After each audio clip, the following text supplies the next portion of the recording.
Hai, kembali lagi di video saya, di mana saya akan berlatih untuk ngomong secara pelan.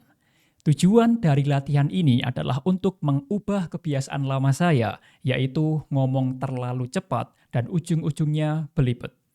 Dan juga alasan saya ingin berlatih untuk ngomong pelan tidak hanya untuk menghindari belibet, tetapi karena saya memang suka untuk ngomong secara pelan. Ketika saya nonton YouTuber atau seseorang yang berbicara pelan, saya merasa bahwa ini adalah cara bicara yang saya inginkan. Saya tidak mau menjadi seseorang yang ngomongnya sangat cepat. Saya tidak mau itu, maka saya berlatih untuk ngomong secara pelan. Karena menurut saya, ngomong dengan cara yang pelan bisa lebih bermakna, bisa lebih menarik, dan juga lebih mudah untuk dipahami. Percuma saya ngomong panjang lebar, saya ngomong berjam-jam, saya edit berjam-jam, tapi kalau orang lain nggak paham mengenai apa yang saya bicarakan, artinya komunikasi saya gagal. Padahal komunikasi yang bagus adalah omongan yang mudah dipahami. Dan menurut saya, omongan yang mudah dipahami, salah satu caranya bisa diciptakan melalui omongan yang pelan, santai, dan juga banyak jedanya. Menggunakan jeda 2 sampai 3 detik itu normal atau bahkan menurut saya wajib.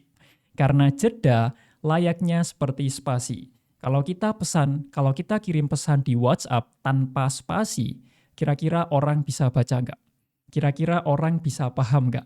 Pasti susah membacanya dan juga tidak paham.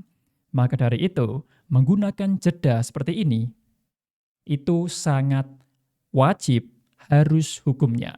Karena menggunakan jeda, kita bisa membantu memberikan penonton kita waktu untuk memproses apa yang kita bicarakan. Dan ketika kita memberikan jeda, kita juga punya waktu untuk berpikir, kira-kira apa yang ingin saya sampaikan berikutnya. Dan di video ini saya akan berlatih menggunakan metode yang sama untuk menghilangkan kebiasaan lama saya ngomong terlalu cepat. Saya harus berlatih untuk ngomong secara pelan. Dan cara terbaiknya atau cara paling efektif menurut saya adalah membaca buku dengan membuka mulut selebar-lebarnya dan juga menggunakan volume yang keras. Ketika saya baca buku, saya tidak hanya menambah wawasan, tetapi saya juga bisa berlatih skill komunikasi karena saya membacanya dengan volume yang keras. Dan ketika saya membuka mulut selebar-lebarnya, saya juga berlatih untuk ngomong dengan pelan. Jadi, mari kita mulai latihannya dan akan saya tunjukkan latihan yang saya gunakan untuk menghapus kebiasaan lama saya, yaitu ngomong cepat. Dan kalau Anda punya tujuan yang sama dengan saya, ingin jago ngomong, ingin menghilangkan kebiasaan ngomong cepat, saya sangat merekomendasikan Anda untuk berlatih dengan metode ini. Luangkan 5 menit atau 10 menit setiap hari untuk berlatih. Karena semua bisa, karena terbiasa. Kalau Anda terbiasa ngomong pelan, Anda akan bisa ngomong pelan. Kalau Anda terbiasa untuk bicara di depan kamera, maka Anda akan jago dalam berbicara di depan kamera. Semua bisa karena terbiasa. Dan buku yang saya baca masih sama, yaitu Keep Going by Austin Kleon. Kita mulai latihannya membaca buku dengan membuka mulut selebar-lebarnya, membaca dengan volume yang tinggi selama 5 menit ke depan. Keep Going by Austin Kleon.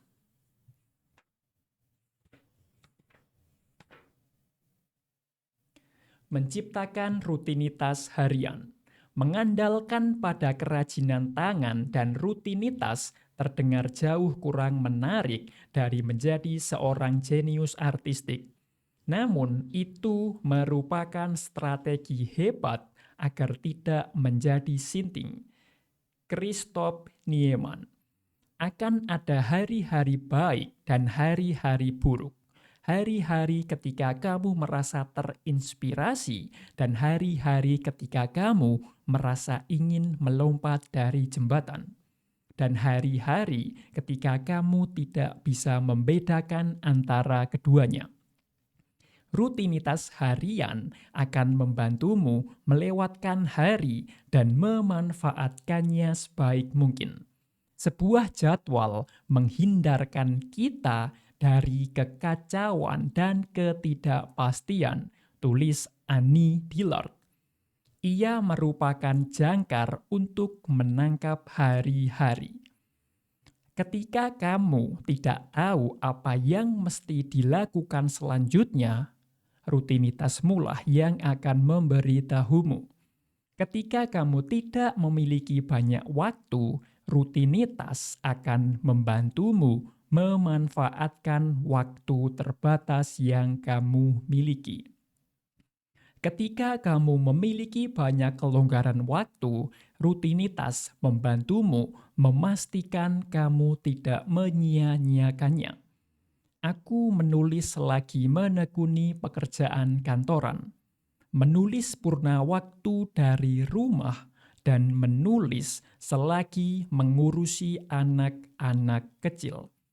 Rahasia untuk menulis dengan semua kondisi itu adalah dengan memiliki sebuah jadwal dan juga menepatinya. Rutinitas akan membantu Anda menggunakan waktu yang sedikit, dan rutinitas akan memastikan Anda tidak membuang-buang waktu ketika Anda punya waktu yang banyak. Jadi, ciptakanlah rutinitas yang bagus, karena masa depan Anda tergantung dari apa yang Anda lakukan. Masa depan Anda tergantung dari apa yang Anda lakukan setiap hari. Kebiasaan buruk, masa depan buruk. Kebiasaan baik, masa depan baik.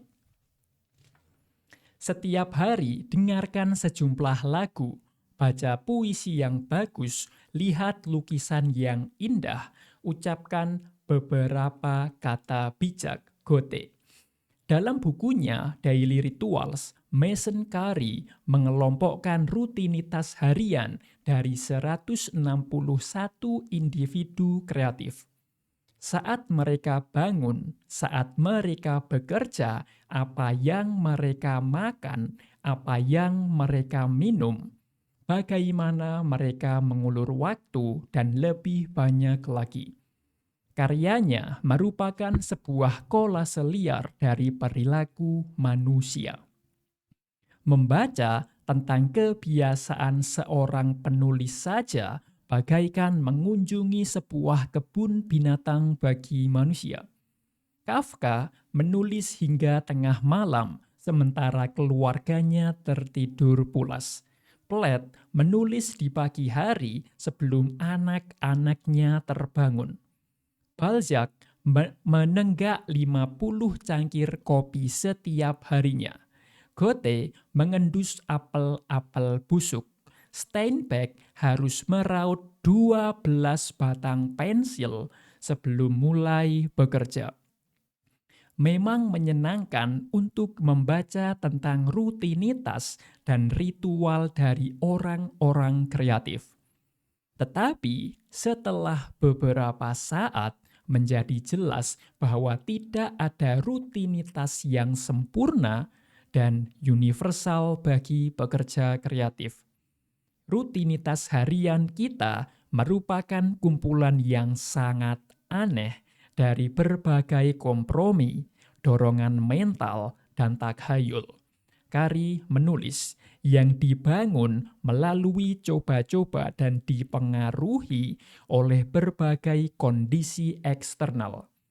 Kamu tak bisa menjamin rutinitas harian seniman favoritmu begitu saja dan berharap itu akan cocok untuk kamu.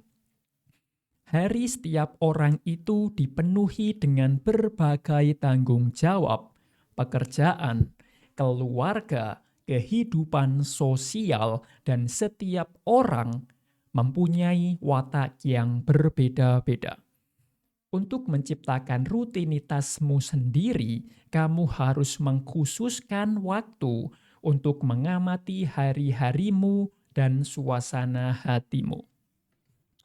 Jadi, tips lainnya ketika Anda melatih dengan metode ini, baca buku, menggunakan volume tinggi dan membuka mulut selebar-lebarnya.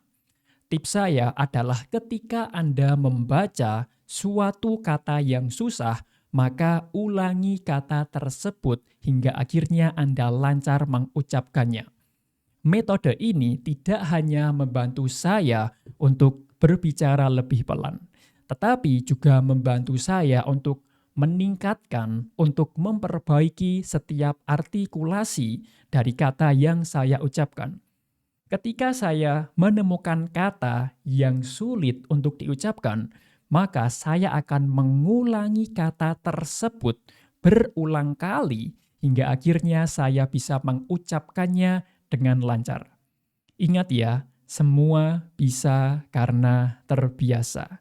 Sebelum Anda jago dalam suatu skill, apapun itu skillnya, Anda harus terbiasa melakukannya terlebih dahulu. Jadikan kegiatan itu sebagai kebiasaan, dan akhirnya Anda akan terbiasa. Dan setelah terbiasa, outputnya atau hasilnya Anda akan makin jago, makin lancar, makin percaya diri, dan bisa menjadi terbaik dalam skill tersebut. So, thank you for watching this video, and as always, I wish you all the best. See you on the next video.